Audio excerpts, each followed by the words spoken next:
لوگوں نے پروردگار کی حمد بیان کی اپنی اپنی زبان میں اپنے اپنے طریقے سے۔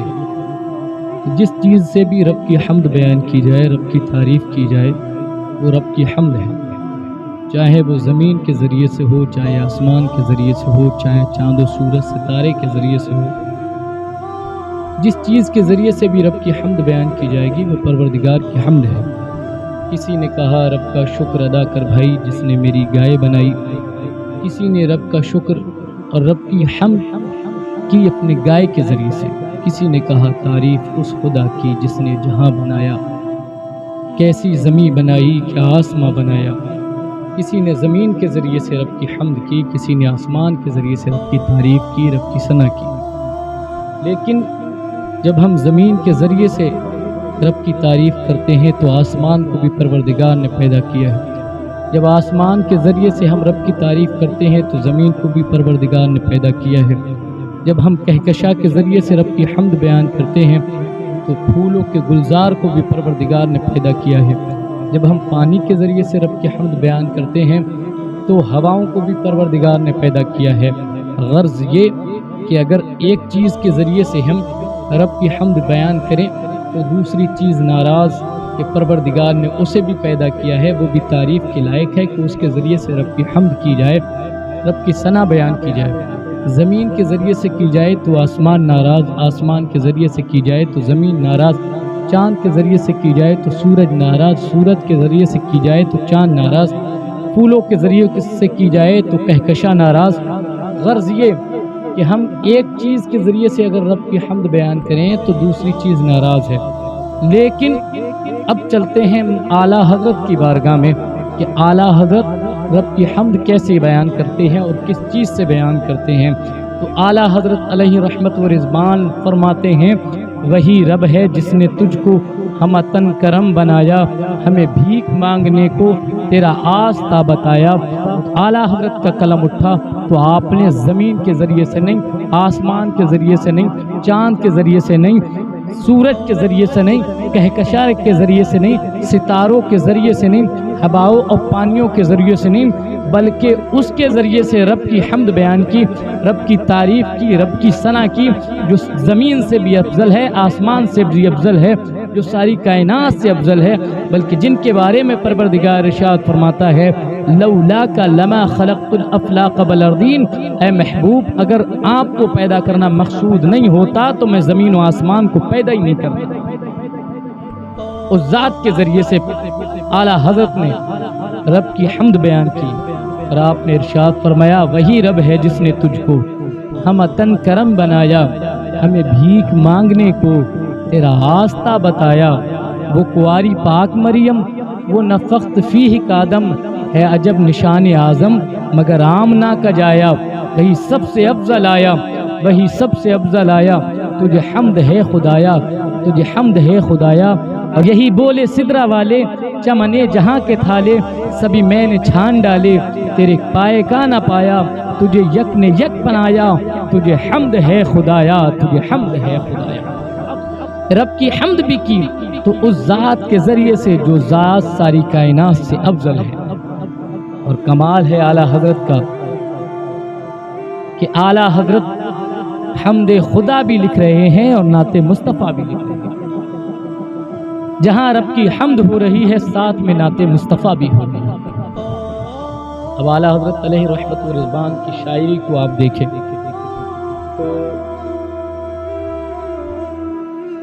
شاعری میں ایک صنعت ہوتی ہے، صنعت تشبیہ۔ لوگ اپنے اپنے محبوب کو اپنی اپنے طرح سے تشبیہ دیتے ہیں۔ کسی نے کوئی اپنے محبوب کو چاند کہتا ہے، کوئی اپنے محبوب کو سورج کہتا ہے، کوئی اپنے محبوب کو گلاب کہتا ہے۔ ماہر چاند پوری نے کہا تھا کہ چاند سے چہرے پہ بکھری ہے وہ زلف عنبری، رات کیوں ہے آج اتنی خوشنما معلوم ہے۔ وہ اپنے محبوب کو چاند کہتا ہے۔ اب عشق مجازی کہنے والے دنیا کی شعر و شاعری کرنے والوں کے محبوب کا چہرہ چاند جیسا ہے۔ اب چلتے ہیں اعلیٰ حضرت کی بارگاہ میں اور عرض کرتے ہیں اے اعلیٰ حضرت لوگوں نے اپنے محبوب کو چاند کہا ہے، اپنے محبوب کے چہرے کو چاند کہا ہے۔ آپ فرمائیں کہ آپ کے محبوب کے چہرے کا عالم کیا ہے؟ اعلیٰ حضرت ارشاد فرماتے ہیں میرے محبوب کے چہرے کا عالم مت پوچھو، بلکہ یوں سنو کہ میرے محبوب کے طلبے کا عالم کیا ہے۔ تو اعلیٰ حضرت ارشاد فرماتے ہیں وہ کفیفہ چاند سا سینے پہ رکھ دو ذرا، دل کرو ٹھنڈا میرا تم پہ کروڑوں درود۔ اے لوگو، تم دنیا دار محبوب کی بات کرتے ہو، تمہارے محبوب کا چہرہ چاند جیسا ہے، میرا محبوب تو وہ ہے جس کا طلبہ بھی چاند سے خوبصورت ہے۔ میرا محبوب تو وہ ہے جس کے طلبے کا بھی جواب ہے۔ لوگ چاند کی بات کرتے ہیں، میرے محبوب کا حال تو یہ ہے کہ میرے محبوب کے طلبوں کی جو خاک ہے اس سے چاند و سورج خیرات لیا کرتے ہیں۔ اور اعلیٰ حضرت فرماتے ہیں ذرے جھڑ کر تیری پیزاروں کے تاجے سر بنتے ہیں سیاروں کے۔ تشبیہ کی بات آ گئی، میں آپ کو بتاؤں کہ میر تقی میر نے اپنے محبوب کے ہونٹوں کی خوبصورتی کے بارے میں ایک شعر لکھا اور اس نے تشبیہ دی اور اس نے کہا نازکی ان کے لب کی کیا کہیے، پنکھڑی ایک گلاب کی سی ہے۔ جب میر تقی میر نے تشبیہ دی تو لوگوں نے کہا اب قلم ٹوٹ گیا، جیسی تشبیہ محبوب کے ہونٹوں کو میر تقی میر نے دے دی ایسی تشبیہ کوئی اور نہیں دے سکتا۔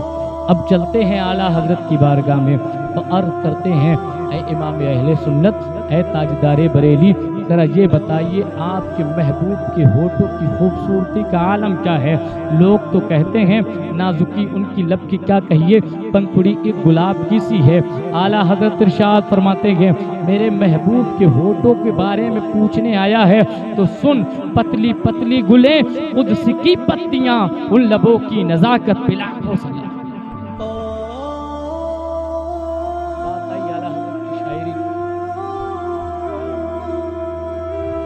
صبح کا وقت ہے، غالب اپنے محبوب کے کوچے میں بیٹھے ہوئے ہیں، ادھر صفائی ہو رہی ہے، صفائی کرمچاریوں نے آ کر کے غالب کو اٹھا دیا۔ اب غالب اٹھے، ایک جگہ سے اٹھ کر کے دوسری جگہ بیٹھ گئے، جب دوسری جگہ وہ بیٹھے تو وہاں سے بھی اٹھا دیا، وہاں سے اٹھ کر کے تیسری جگہ بیٹھ گئے، جب وہاں بیٹھے تو وہاں سے بھی اٹھا دیا گیا۔ جب اٹھتے اٹھتے غالب پریشان ہو گئے تو غالب نے کہا دیر نہیں، حرم نہیں، در نہیں، آستہ نہیں، بیٹھے ہیں رہ گزر پہ ہم، کوئی ہمیں اٹھائے کیوں۔ یہ غالب کے محبوب کے کوچے کا عالم ہے کہ بیٹھتے ہیں تو اٹھا دیے جاتے ہیں، ایک جگہ بیٹھتے ہیں پھر اٹھا دیے جاتے ہیں، دوسری جگہ بیٹھتے ہیں پھر اٹھا دیے جاتے ہیں۔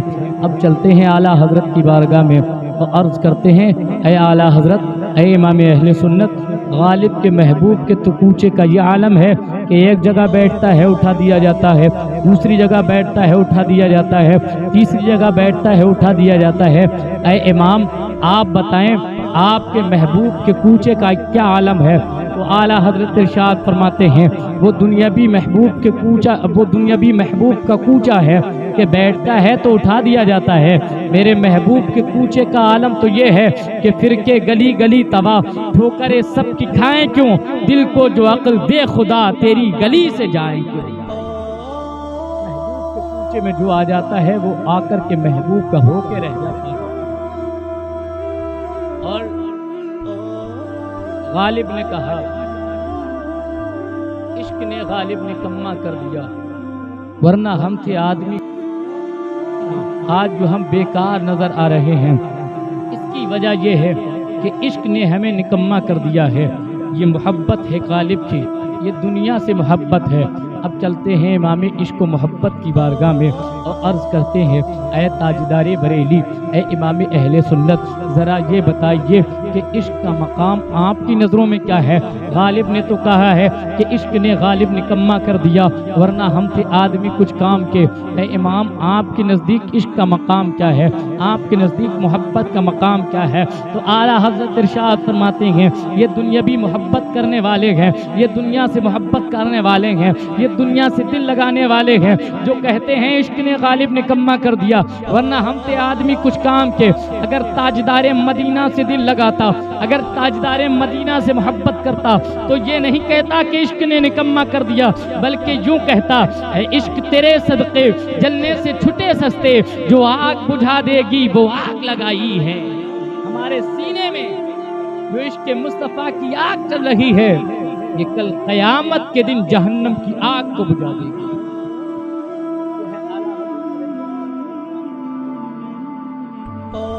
شاعری میں ایک بحر ہوتی ہے جس کو بحر واقر سالم کہا جاتا ہے۔ لوگوں نے اس پہ کلام لکھنا چھوڑ دیا اور یہ بحر عربی کے ساتھ مخصوص تھی۔ اردو اور فارسی میں اس کا کوئی رواج نہیں تھا، لوگ اس پہ کلام نہیں کہتے تھے، لیکن اعلیٰ حضرت علیہ الرحمن نے جب اس پہ قلم اٹھایا تو صرف یہ نہیں کہ اس بحر پہ کلام کیا، بلکہ اس بحر کو آنے والے شعراء کے لیے ہموار بھی کر دیا۔ اور اعلیٰ حضرت اسی بحر پہ فرماتے ہیں زمین و زماں تمہارے لیے، مکین و مکاں تمہارے لیے، چنین و چنا تمہارے لیے، بنے دو جہاں تمہارے لیے، دہن میں زباں تمہارے لیے، بدن میں ہے جاں تمہارے لیے، ہم آئے یہاں تمہارے لیے، اٹھے بھی وہاں تمہارے لیے، ثواب و چلے کہ دن ہوں بلے، کہ باغ پھلے کہ پھول کھلے، لبا کے تلے ثنا میں کھلے، رضا کی زباں تمہارے لیے، رضا کی زباں تمہارے لیے۔ اعلیٰ حضرت علیہ الرحمۃ شاعری میں یار ہے۔ اعلیٰ حضرت علیہ الرحمۃ سلام پہ بھی چند جھلکیاں دیکھو۔ اعلیٰ حضرت نے جب سلام لکھا تو آپ نے ارشاد فرمایا مصطفیٰ جان رحمت پہ لاکھوں سلام، شمع بزم ہدایت پہ لاکھوں سلام، شہر یار ارم تاجدار حرم نوبہار شفاعت پہ لاکھوں سلام۔ اور جب پیشانی کا ذکر آیا تو اعلیٰ حضرت نے ارشاد فرمایا جس کے ماتھے شفاعت کا صحرا رہا اس جبین سعادت پہ لاکھوں سلام۔ اور جب ہونٹوں کا ذکر آیا تو اعلیٰ حضرت نے ارشاد فرمایا پتلی پتلی گلے قدس کی پتیاں ان لبوں کی نزاکت پہ لاکھوں سلام۔ اور جب ہاتھ کا ذکر آیا تو اعلیٰ حضرت نے ارشاد فرمایا ہاتھ جس سمت اٹھا غنی کر دیا موج بحر سماحت پہ لاکھوں سلام۔ اور جب انگلیوں کا ذکر آیا تو آپ نے ارشاد فرمایا نور کے چشمے لہرائیں دریا بہیں انگلیوں کی کرامت پہ لاکھوں سلام۔ اور جب کانوں کا ذکر آیا تو اعلیٰ حضرت ارشاد فرماتے ہیں دور و نزدیک کے سننے والے وہ کان کانے لالے کرامت پہ لاکھوں سلام۔ ہم یہاں سے پکاریں وہاں وہ سنیں مصطفیٰ کی سماحت پہ لاکھوں سلام۔ جب سرکار کے تبسم کا ذکر آیا تو اعلیٰ حضرت نے ارشاد فرمایا جس کی تسکی سے روتے ہوئے ہنس پڑے اس تبسم کی عادت پہ لاکھوں سلام۔ اس کے بعد اعلیٰ حضرت علیہ رحمت و رضوان نے ارشاد فرمایا ایک میرا ہی رحمت میں دعویٰ نہیں شاہ کی ساری امت پہ لاکھوں سلام۔ اب جتنی بھی امت ہے چاہے وہ قادری ہو چاہے وہ رضوی ہو چاہے وہ چشتی ہو چاہے وہ نقشبندی ہو چاہے کسی سلسلے سے تعلق رکھنے والے لوگ ہوں اعلیٰ حضرت سب پہ سلام بھیج رہے ہیں۔ اور جب کوئی سلام کرتا ہے تو اس کے سلام کا جواب بھی دیا جاتا ہے، اس کے سلام کا جواب دینا واجب ہوتا ہے۔ تو جب اعلیٰ حضرت نے ساری امت پہ سلام بھیجا تو پھر ساری امت نے پکار کر کے کہا ڈال دی قلب میں عظمت مصطفیٰ سیدی اعلیٰ حضرت پہ لاکھوں سلام، سیدی اعلیٰ حضرت پہ لاکھوں سلام۔ پھر پوری امت چاہے وہ قادری ہو چاہے وہ رضوی ہو چاہے وہ چشتی ہو چاہے وہ نقشبندی ہو چاہے کسی سلسلے کا تعلق رکھنے والا ہو جب بھی کھڑا ہوتا ہے تو سلام پڑھتا ہے تو ساتھ میں کہتا ہے ڈال دی قلب میں عظمت مصطفیٰ سیدی اعلیٰ حضرت پہ لاکھوں سلام۔ اعلیٰ حضرت فرماتے ہیں کاش محشر میں جب کی آمد ہو اور بھیجے سب ان کی شوکت پہ لاکھوں سلام۔ یعنی جب سرکار حشر میں تشریف لائیں تو ہر شخص مصطفیٰ پہ سلام بھیجے، اور جب تمام لوگ سرکار پہ سلام بھیج رہے ہوں اس وقت سرکار کے جو خدمت کے فرشتے ہوتے ہیں وہ کہیں ہاں رضا تم جو دنیا میں سلام پڑھا کرتے تھے، تم دنیا میں مصطفیٰ پہ سلام پڑھا کرتے تھے، اب سرکار حاضر ہیں، اب تم بھی شروع ہو جاؤ اور کہو۔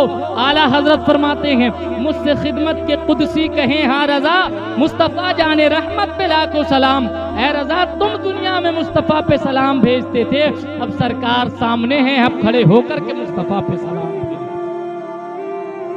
اعلیٰ حضرت علیہ رحمت و رضوان کی شاعری ہے، اور دنیا میں دو صدائیں بہت مقبول ہوئی ہیں، ایک حضرت بلال کی اذان پوری دنیا میں گونجتی ہے، اور ایک عشق و محبت کے امام اعلیٰ حضرت کا سلام پوری دنیا میں گونجتا ہے۔